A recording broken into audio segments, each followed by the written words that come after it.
राधे राधे दोस्तों, जय Shri Krishna, good morning.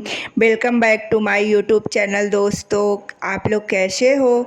I hope आप लोग बहुत अच्छे होंगे और आपकी पढ़ाई भी बहुत अच्छी चल रही होगी।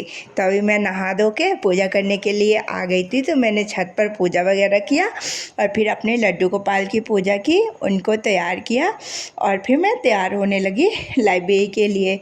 आप लोग भी दोस्तों सुबह एक नियम बनाइए कि मुझे 5 से 5:30 तक जगना है और उस नियम को मतलब डेली ये पूरा करिए। एक दो दिन आप लोग एक हफ्ते तक कोशिश करेंगे ना, तो वो चीज़ें आपके शेड्यूल में आ जाएंगी। और सुबह उठा करिए, नहा धो के पूजा पाठ करके ही पढ़ने बैठा करिए। तो चलिए, अभी मैं लाइब्रेरी के लिए निकल गई थी।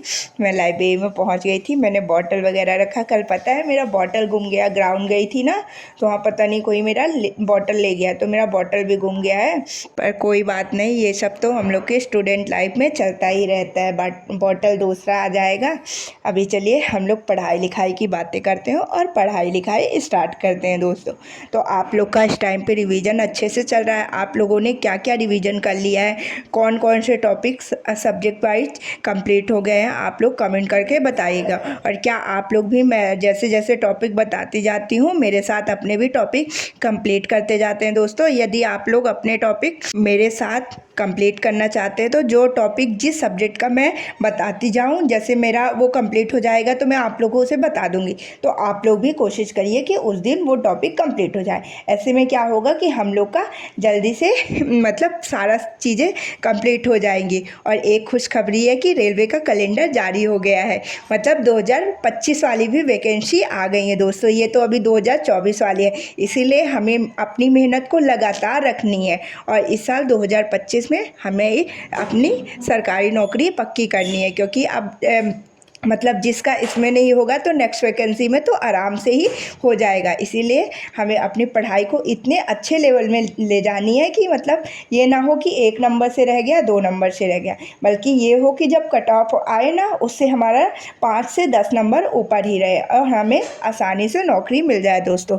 तो चलिए, मैं आप लोगों से अब स्टैटिक जीके का बताती हूँ कि मैंने आज कौन सा चैप्टर कंप्लीट किया है। आप लोग भी ये चैप्टर कंप्लीट कर लीजिएगा मेरी वीडियो देखने के बाद दोस्तों। आज मैंने स्टैटिक जीके में कल मैंने ये मेला और त्यौहार वाला चैप्टर स्टार्ट किया था, तो उसी को कंप्लीट किया है। अब चलिए, कुछ इंपॉर्टेंट मेले और त्यौहार मैं आप लोगों से आज पूछती हूँ। आप लोग उनके कमेंट बॉक्स में आंसर बताइएगा। ये क्वेश्चन जो मैं पूछती हूँ ना, तो मुझे इंपॉर्टेंट लगते हैं। और जैसे मैं प्रीवियस ईयर टेस्ट लगाती हूँ या मॉक टेस्ट वगैरह लगाती हूँ, तो उसमें लगातार पूछे जाते हैं। इसीलिए मैं ये कुछ इंपॉर्टेंट क्वेश्चन मैंने अलग से बनाया है। सारे टॉपिक के जो इंपॉर्टेंट क्वेश्चन रहते हैं ना, तो उनकी मैंने अलग से नोट्स बनाया है। उन्हीं मतलब नोट्स से मैं आप लोगों से इंपॉर्टेंट क्वेश्चन पूछती हूँ। तो ये क्वेश्चनों को आप लोग ध्यान से सुना करिए और आंसर देने की कोशिश किया करिए। मेला वैशाख का संबंध किस राज्य से है? मिंजर मेला कहाँ होता है? लाई हरोबा किस राज्य का त्योहार है? फूलदेई कहाँ मनाया जाता है? घी उत्सव किस राज्य में मनाया जाता है? तो आप इन सभी क्वेश्चनों को ध्यान से सुनिएगा और कमेंट बॉक्स में आंसर बताइएगा। और एक बात आप लोगों से और शेयर करनी थी दोस्तों। आप लोगों ने अपने मार्क्स कमेंट बॉक्स में बताए थे, लेकिन मैंने कट ऑफ की वीडियो नहीं बना पाई, क्योंकि इस टाइम पे पढ़ाई में मतलब इतना वो रहता है कि टाइम ही नहीं मिल पाता। मैं कोशिश करूँगी कि संडे तक मैं आप लोग के लिए एक कट ऑफ की वीडियो बनाऊँ कि कितने से किस कैटेगरी में कट ऑफ जा सकती है। ये कट ऑफ तो एक्सपेक्टेड ही रहेगी। जैसे मेरे साथ भी बहुत सारे लोगों ने एग्ज़ाम दिया है, तो सब लोग के और आप लोगों ने अपने नंबर शेयर किए हैं। और मैंने टीचरों का भी देखा है, बहुत सारे टीचरों ने कट ऑफ की वीडियो बनाई है। उन सब का ही एनालिसिस करके मैं आप लोग के लिए संडे को कोशिश करूँगी कि एक कट ऑफ की ज़्यादा बड़ी वीडियो नहीं, 5 से 6 मिनट की वीडियो लाऊँगी। आप लोग भी उस वीडियो को देख लीजिएगा। और जिनके भी 70+ मार्क्स हैं, वो लोग अपना रनिंग करना स्टार्ट कर दें, चाहे किसी भी कैटेगरी में हो दोस्तों। मैंने अपनी रनिंग स्टार्ट कर दी है। अभी तो मैंने अपना रनिंग ही स्टार्ट किया है। हो गया, रनिंग अच्छी रहेगी ना, फिर जब रिजल्ट आ जाएगा तो लॉन्ग जंप, हाई जंप आराम से हो जाएगा दोस्तों। इससे मैंने मैथ्स में क्या किया कि गगन सर, आप लोग यूट्यूब में सर्च करिएगा गगन सर रेलवे क्वेश्चन। गगन सर ने क्या किया, रेलवे के जो टॉप 100 क्वेश्चन रहते हैं ना, जो अभी नए नए एग्जाम में पूछा गया है, जैसे आरपीएफ कांस्टेबल में, आरपीएफ एसआई में और टेक्नीशियन एएलपी वगैरह में, उन सभी क्वेश्चनों के टॉप 100 क्वेश्चन निकाल के सर ने प्रैक्टिस कराया है। तो आज मैंने आरपीएफ एसआई वाले टॉप 60 क्वेश्चन को पूरा कंप्लीट किया। ये 2.5 घंटे की क्लासेस थी, मुझे पूरे 2.5 घंटे इन क्लासेस को कंप्लीट करने में लग गया है, क्योंकि आरपीएफ एसआई का पेपर तो आप लोगों ने भी दिया होगा और देखा होगा कि मैथ्स का लेवल क्या था। तो सर ने जो भी मतलब सबसे ज़्यादा टफ क्वेश्चन थे ना, उन्हीं क्वेश्चनों को लाया था। 60 क्वेश्चन थे, तो मैंने इन सभी 60 क्वेश्चन का अच्छे से, कुछ क्वेश्चन मुझसे बन रहे थे, कुछ क्वेश्चन नहीं बन रहे थे। इसमें क्या होता है, जो क्वेश्चन नहीं बनते हैं तो बुक्स देखने में उतना सॉल्यूशन हमें समझ में नहीं आता, लेकिन अगर सर लोग एक बार बता देते हैं ना, वो मतलब सॉल्यूशन हमारे माइंड में बिल्कुल सेट हो जाता है। इसीलिए मैं ज़्यादा कोशिश करती हूँ कि अपनी सारी चीज़ें क्लासेस से ही रिवाइज करूँ। क्लासेस से रिवाइज करने में एक फ़ायदा रहता है हमें कि जो क्वेश्चन हमसे बनता है वो तो हम अपने से कर लेंगे, लेकिन जो क्वेश्चन हमसे नहीं बनता है वो सर लोग का जब हम लोग एक बार सॉल्यूशन देख लेते तो लंबे समय तक हमारे माइंड में सेट हो जाता है। तो आप लोग भी कोशिश कीजिए दोस्तों कि जैसे ये जो गगन सर ने टॉप 60 क्वेश्चन आरपीएफ एसआई के, टॉप 100 कांस्टेबल की कराए, टेक्नीशियन के कराए, एएलपी के, इन सभी क्वेश्चनों को आप लोग एक बार प्रैक्टिस कर लीजिए, क्योंकि ये सब एनटीपीसी के लिए बहुत ज़्यादा इम्पॉर्टेंट है। और रेलवे का तो आप लोग को पता है कि मतलब ज़्यादातर प्रीवियस ईयर क्वेश्चन रिवाइज करता है, इसीलिए। तो फिर उसके बाद मैंने जब मैथ्स की क्लासेस कंप्लीट कर ली तो मैं करंट अफेयर की क्लासेस लेना स्टार्ट कर दी थी। और आज का कोट आप लोगों करंट अफेयर का ज़रूर पढ़िएगा, बहुत अच्छा आप लोग को मोटिवेट करेगा। और आप लोग ने दोस्तों अगर करंट अफेयर की क्लासेस स्टार्ट नहीं की है तो करंट अफेयर की क्लासेस लेना स्टार्ट कर दीजिए। ये आपके जीएस के मतलब नंबर बहुत अच्छे से इंक्रीज करने में आप लोग की मदद करेगा। उसके बाद मैं घर के लिए निकल गई थी, तो घर में आई तो आज प्रदोष था, तो प्रदोष का मेरा व्रत था, तो मैंने थोड़ा फल फूल लिया, उसके बाद थोड़ा सा रेस्ट लिया और दोबारा से लाइब्रेरी के लिए निकल गई दोस्तों।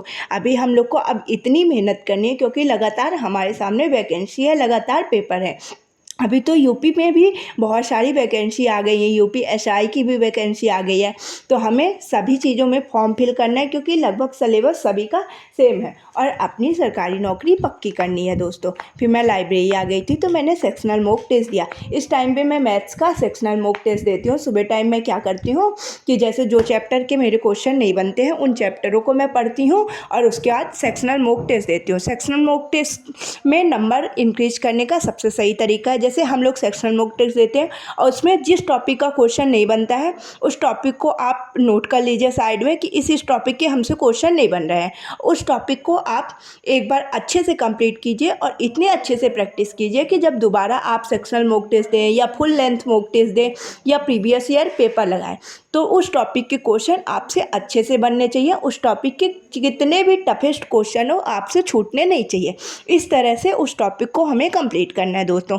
मैं ऐसा ही करती हूँ हर सब्जेक्ट में और अपने नंबर अच्छे से इंक्रीज करती हूँ। अभी मैं कोशिश कर रही हूँ, इस टाइम पे मेरे सेक्शनल मॉक टेस्ट में एडवांस वाला देना स्टार्ट किया है, उसमें कम मार्क्स आ रहे हैं। उसमें क्या है कि एडवांस मैथ्स ज़्यादा पूछ रहा है। अब उन सारे टॉपिक्स को मैं अपना कंप्लीट कर रही हूँ और कोशिश करूँगी कि मेरे सेक्शनल मॉक टेस्ट में 30/30 मार्क्स आएँ। मैथ्स में तो आप लोग भी आराम से मैथ्स रीजनिंग में कोशिश कर सकते हैं कि 30/30 मार्क्स आए। हाँ, जीके का रह जाएगा कि 40/40 हम लोग नहीं कर सकते हैं, लेकिन मैथ्स रीजनिंग में तो आराम से कर सकते हैं।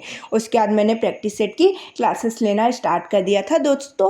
आप लोग भी प्रैक्टिस सेट की जीएस की डेली क्लासेस लिया करिए, उससे हमारा जीएस बहुत अच्छे से मजबूत हो जाएगा। और जीएस के प्रैक्टिस सेट में जो सर क्वेश्चन कराते हैं वो तो ठीक है, और जो एक्स्ट्रा फैक्ट्स कराते हैं ना वो हमारे एग्ज़ाम के लिए बहुत ज़्यादा फ़ायदेमंद होगा, क्योंकि जो एक्स्ट्रा फैक्ट्स कराते हैं वो बहुत अच्छे एडवांस लेवल का कराते हैं। उन्हीं एक्स्ट्रा फैक्ट से हमारे क्वेश्चन मतलब एग्जाम में डायरेक्ट बन जाते हैं दोस्तों। तो उन एक्स्ट्रा फैक्ट्स को आप लोग नोट डाउन कीजिए और उनका रिवीजन किया करिए। मैं तो ऐसा ही करती हूँ। उसके बाद मैंने हिस्ट्री पढ़ना स्टार्ट कर दिया था। हिस्ट्री में आज सर ने लोधी वंश को कंप्लीट करा दिया। अब कल से सर मुगल वंश को कंप्लीट कराएंगे। लगभग 1 महीने के मतलब 1 महीने 1.5 महीने में हिस्ट्री हमारी कंप्लीट हो जाएगी। इसका मतलब कि एनटीपीसी के एग्ज़ाम के पहले हमारी हिस्ट्री कंप्लीट हो जाएगी।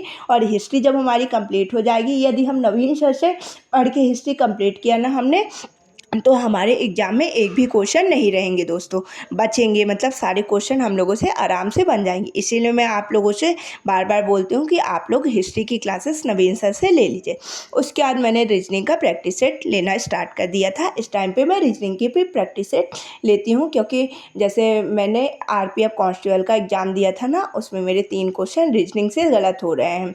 इसलिए मैं कोशिश कर रही हूँ कि NTPC में मेरे मैथ्स और रीजनिंग में तो 30/30 ही मार्क्स आए। तो चलिए अब मैं घर जा रही हूँ। मैं घर आ गई थी तो मैंने लड्डू को दूधू शुद्धू पिला के सुला दिया था और मैं भी सोने जा रही हूँ। तो राधे राधे, जय श्री कृष्णा, बाय बाय दोस्तों।